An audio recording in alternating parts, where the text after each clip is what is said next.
আমার স্ত্রী, বুঝলে কি বলছে? দৃষ্টি, এটা কি তোমার স্বামী? আরে ঋষভ, সিরিয়াসলি ওর দিকে একবার তাকাও। তুমি ওর কথা বিশ্বাস করছো কেন? ওর অবস্থা দেখো, ওর পাশে দাঁড়াতেই আমার লজ্জা লাগছে। তুমি ভাবছো ও আমার স্বামী হতে পারে? হতে পারে ও দান চাইতে এসেছে। ওকে কিছু টাকা দাও আর বিদায় করো। এই লোকটা কখনোই আমার স্বামী হতে পারে না। স্যার, আমার ইউএস যাওয়ার ফ্লাইট আছে 30 মিনিটের মধ্যে। তোমার টিকিট দেখাও। স্যার, টিকিটটা ভেতরে আমার ম্যানেজারের কাছে আছে। এই যে, বেরিয়ে যাও। এটা কোনো বাস স্ট্যান্ড না, এটা এয়ারপোর্ট। কেউ এমনি ঢুকতে পারে না। স্যার, আমি অনুরোধ করছি, আমার ইউএস এর ফ্লাইট 30 মিনিটের মধ্যে। টিকিট ভেতরে আছে। ভিখারি, তোমার জামা কাপড় নোংরা, তোমার স্যান্ডেল ফাটা, আর তুমি বলছো আধ ঘন্টার মধ্যে তোমার ইউএস এর ফ্লাইট। তুমি কখনো স্বপ্নেও প্লেন দেখেছো?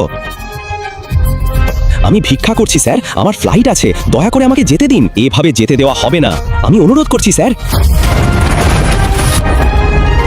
চলে যাও, না হলে মেরে লাল করে দেব। ও হ্যালো। ঠিক তখনই শিবমের স্ত্রী দৃষ্টি, যে শহরের সবচেয়ে ধনী পরিবারের মেয়ে, তার স্বামী শিবমকে সিআইএসএফ গার্ডের সামনে কাকুতি মিনতি করতে দেখে। শিবম আর দৃষ্টি কেবল নামমাত্র স্বামী স্ত্রী ছিল। দৃষ্টির দাদু জোর করে তাদের বিয়ে দিয়েছিলেন। তারপর শিবম ওদের বাড়িতে এসে এক প্রকার চাকর ও জামাই হিসাবে থাকতে শুরু করে। মিস্টার ভিখারি, তুমি এখানে কি করছো? তুমি জানো তো আমার গুরুত্বপূর্ণ ইনভেস্টররা এখানে আসছেন। আমি তাদের স্বাগত জানাতে এসেছি। আমি এখানে কোনো নাটক চাই না। তাই তুমি যেটার জন্য এখানে এসেছিলে সব ফেলে দাও এবং এখান থেকে চলে যাও। এটা খুব জরুরি, কিন্তু এরা আমাকে ঢুকতে দিচ্ছে না। দয়া করে আমাকে সাহায্য করো। তুমি এত সাহস কোথা থেকে পেলে? আমাকে ছোঁয়ার কথা কল্পনাও করো না। তোমাকে আমেরিকা যেতে হবে? আমেরিকার বানান বলো একবার। তুমি কি আদৌ আমেরিকার বানান জানো? কে সেই বোকা যে তোমার জন্য আমেরিকার টিকিট বুক করেছে? শিবম, যে একজন সাধারণ ছেলে এবং রাস্তার ধারে খাবার বিক্রি করে, তার সঙ্গে আমেরিকার কি সম্পর্ক? অফিসে যাও। আমি ইনভেস্টরদের নিয়ে অফিসে যাচ্ছি। ওদের জন্য সকালের খাবারটা রেডি করে রেখো। কোনো ঝামেলা করার আগে একবার ভাবো, না হলে দেশ ছাড়ার তো প্রশ্নই ওঠে না। এই শহর আর তোমার ঘর ছাড়ার আগেও 100 বার ভাবতে হবে। আমি তোমার জীবনটা আরো দুর্বিষহ করে তুলব। এটাই আমার শেষ বার্তা। এটা খুব জরুরি। ঠিক তখনই দৃষ্টির বিজনেস পার্টনার ঋষভ তাকে জিজ্ঞেস করলো, তুমি এই ভিখারির সঙ্গে কথা বলছো কেন? ওকে 50 টাকা দাও আর এখান থেকে তাড়িয়ে দাও। ঠিকভাবে কথা বলো, ও আমার স্ত্রী, বুঝলে? কি বলছে ও? দৃষ্টি, এটা কি তোমার স্বামী? ঋষভের এই প্রশ্ন শুনে দৃষ্টি কয়েক সেকেন্ডের জন্য চুপ করে যায়, কিন্তু তারপর অনেক সাহস নিয়ে এসে জবাব দেয়, আরে ঋষভ, সত্যি বলছি, ওর দিকে একবার তাকাও। তুমি ওর কথা বিশ্বাস করছো কেন? ওর অবস্থা দেখো, ওর পাশে দাঁড়াতেই আমার লজ্জা লাগছে। তুমি ভাবছো ও আমার স্বামী হতে পারে? হতে পারে ও দান চাইতে এসেছে। ওকে কিছু টাকা দাও আর বিদায় করো। এই লোকটা কখনোই আমার স্বামী হতে পারে না। শিবম প্রথমবার দৃষ্টিকে শহরের হাসপাতালেই দেখেছিল, যখন সে তার মা মৃণালের চিকিৎসার জন্য সেখানে গিয়েছিল।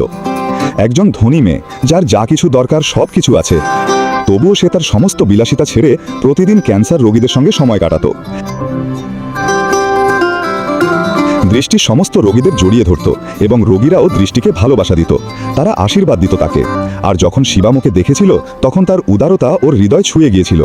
সেই মুহূর্তেই শিবম তার হৃদয় দিয়ে ফেলেছিল দৃষ্টিকে। কে জানতো, ভাগ্য একদিন সত্যিই তাদের একসাথে নিয়ে আসবে।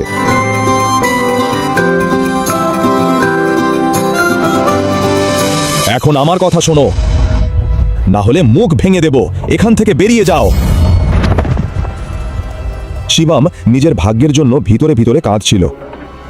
ও সেখান থেকে চলে যেতে যাচ্ছিল। ঠিক তখনই একটি কালো গাড়ি এয়ারপোর্টে এসে দাঁড়ায়, যেখান থেকে শহরের সবচেয়ে বড় ব্যবসায়ী নিতিন রায়জাদা বেরিয়ে আসেন। তার চোখ সরাসরি শিবমের উপর পড়ে এবং ওকে দেখেই তিনি ওর দিকে দৌড়ে যান। শিবম, আপনি? স্যার, আপনি আমাকে চিনতে পেরেছেন? মিস্টার রায়জাদাকে চেনে না এমন কেউ ছিল না, কিন্তু ওনাকে শিবমের সঙ্গে কথা বলতে দেখে দৃষ্টি এবং ঋষভ দুজনেই অবাক হয়ে যায়। এমন বড়লোক লোকটা ওই ভিখারিকে কিভাবে চিনতে পারে? আমিও সেটাই ভাবছি। মিস্টার রায়জাদা প্রায় 5000 কোটি টাকার সম্পত্তির মালিক। তাহলে উনি ওই ভিখারির সঙ্গে কথা বলছেন কেন? নিশ্চয়ই ও ওনার ড্রাইভার হবে। হ্যাঁ, এসো, তাড়াতাড়ি এসো।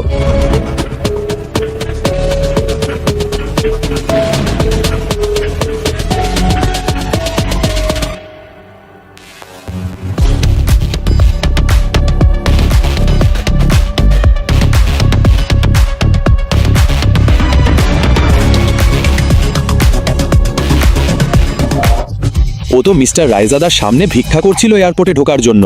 পরে ভেতরে গিয়ে না জানি কি করবে। এক্সকিউজ মি, মিস্টার রাইজাদা না? হাই, আমি দৃষ্টি, সিইও অফ নারায়ণ গ্রুপ।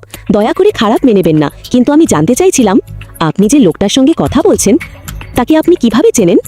ওকে দেখে তো একেবারে ভিখারি মনে হচ্ছে। আপনি ওকে কিভাবে চেনেন? আপনি বলছেন মিস্টার শিবম? আপনি কি মজা করছেন? আপনি মিস্টার শিবমকে ভিখারি বলছেন? মনে হচ্ছে আপনি মার্কেটে নতুন ম্যাডাম, না হলে এমন বাজে কথা বলতেন না। যাই হোক, আমি যাচ্ছি। দৃষ্টি ভাবতে শুরু করে, আসলে মিস্টার রায়জাদার কথার মানে কি? আর অন্যদিকে শিবম দ্রুত এয়ারপোর্টের দিকে এগোচ্ছে, যেখানে তার ম্যানেজার দাঁড়িয়ে আছেন। এই নিন আপনার ইউএস এর টিকিট, আপনার ফোন আর আপনার গেট নম্বর 3। তাড়াতাড়ি যান, আপনার সময় কম আছে। শিবম দৌড়ে গেট নাম্বার 3-এর দিকে ছুটছে। সে প্রায় গেটে পৌঁছে গিয়েছে, ঠিক তখনই সে এক ব্যক্তির সঙ্গে ধাক্কা খায় এবং মাটিতে পড়ে যায়।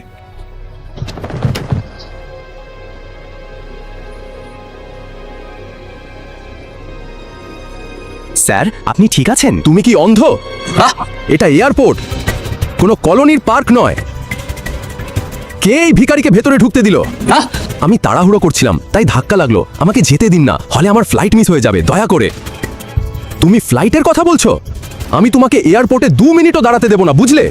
তুমি জানো না কার সঙ্গে ধাক্কা খেয়েছো? তুমি আমার বসের সঙ্গে ধাক্কা খেয়েছো। তুমি জানো না উনি কে? উনি প্রাইম এয়ারলাইন্সের মালিক। আমার ফ্লাইট প্রাইম এয়ারলাইন্সের। দয়া করে, আমি ক্ষমা চাচ্ছি, এখন ছেড়ে দিন, এটা জরুরি। তোমার জরুরি দরকার আছে? দয়া করে আমাকে যেতে দিন। টিকিট টিকিট এই, আমি দেখব কিভাবে তোমার মতো ভিখারি আমার এয়ারলাইনের ফ্লাইটে ওঠে, বুঝলে? টিকিট টিকিট এর টিকিট ছিঁড়ে ফেলো। টিকিট, এই, আমাকে ছেড়ে দিন। নিচু হয়ে দাঁড়াও, সেখানেই থাকো। নিচু হয়ে দাঁড়াও, সেখানেই থাকো। এর টিকিট ছিঁড়ে ফেলো।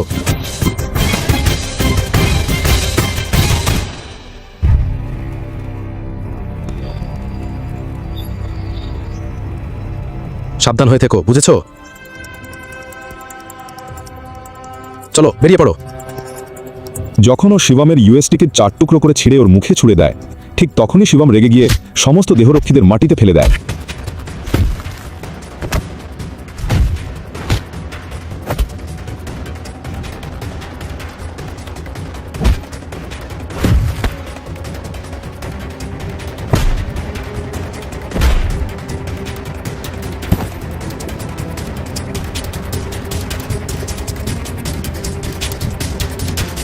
এত সাহস তোদের? কে তোর আমার টিকিট ছিঁড়ে ফেলার? শুধু একটা এয়ারলাইনের মালিক হয়ে নিজেকে রাজা ভাবছিস?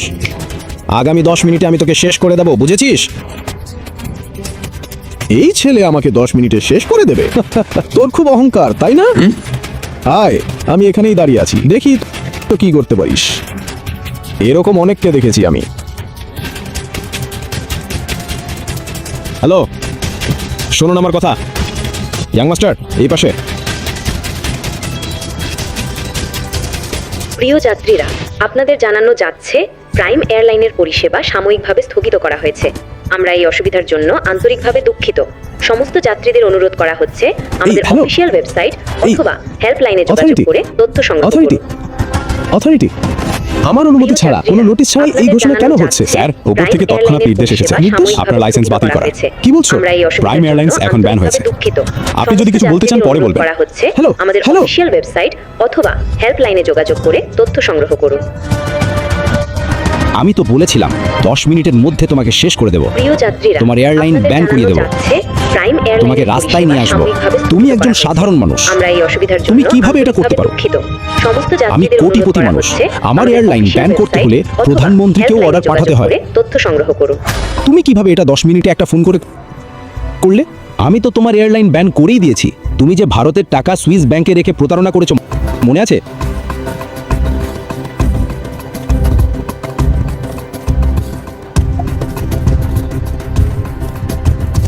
এই মুহূর্তে তোমাকে জেলে পাঠাতে পারি, কিন্তু আমার জরুরি কাজ আছে, তাই ছেড়ে দিচ্ছি।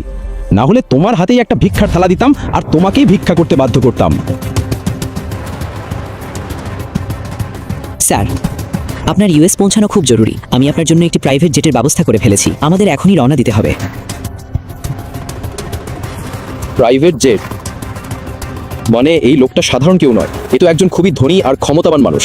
শোনো, তোমার নাম কি? তোমার নাম কি? সরি স্যার, সরি, আমাকে মাফ করে দিন স্যার, ক্ষমা চাচ্ছি।